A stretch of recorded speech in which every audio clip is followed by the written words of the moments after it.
यह कथा है शिव और विष्णु के उस दिव्य वचन की जो सृष्टि की रक्षा के लिए दिया गया था।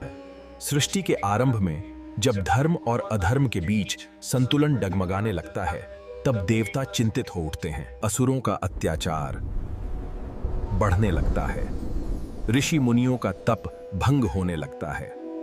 तब सभी देवता भगवान विष्णु और भगवान शिव के पास जाने लगते हैं और देवता कहते हैं, हे प्रभुद, अब केवल आप दोनों ही इस सृष्टि को बचा सकते हैं। तब भगवान विष्णु उत्तर देते हैं, जब जब पृथ्वी पर धर्म की हानि होगी और अधर्म बढ़ेगा, तब तब मैं स्वयं अवतार लेकर धर्म की स्थापना करूंगा। यही कारण है कि विष्णु ने राम, कृष्ण, नरसिंह, वराह जैसे अनेक अवतार लिए। लेकिन विष्णु जानते थे कि केवल अवतार लेना पर्याप्त नहीं है। अहंकार, अधर्म और अज्ञान का मूल नाश आवश्यक है। तब भगवान शिव ने विष्णु से कहा, हे नारायण, तुम जब भी धर्म की रक्षा के लिए अवतार लोगे, मैं पर्दे के पीछे रहकर अधर्म के मूल को नष्ट करूंगा।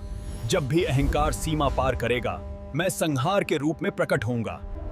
और तब भगवान शिव आगे बढ़ते हैं।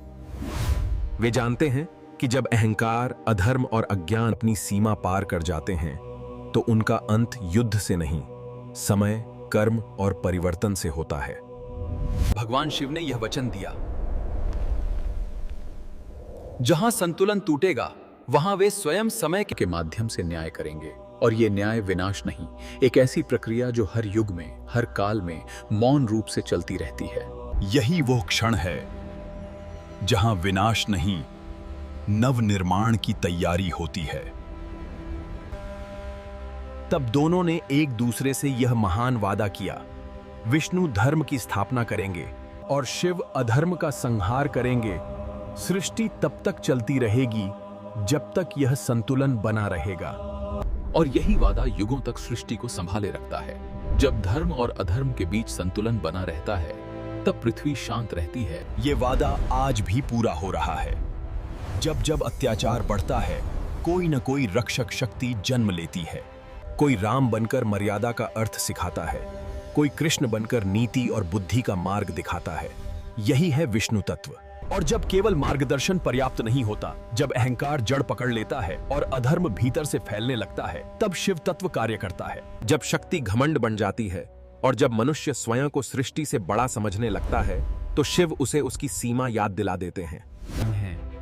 कलयुग में शिव और विष्णु शरीर लेकर नहीं आते, वे तत्व बनकर प्रकट होते हैं। सत्य बोलने वाला व्यक्ति विष्णु का अंश होता है और अन्याय के विरुद्ध खड़ा व्यक्ति शिव का अंश होता है। शास्त्र कहते हैं, शिव और विष्णु अलग नहीं हैं। विष्णु संरक्षण है, शिव परिवर्तन है। ये कोई कथा नहीं है जो किसी युग में समाप्त हो जाए। यह एक वादा है जो हर काल में जीवित रहता है।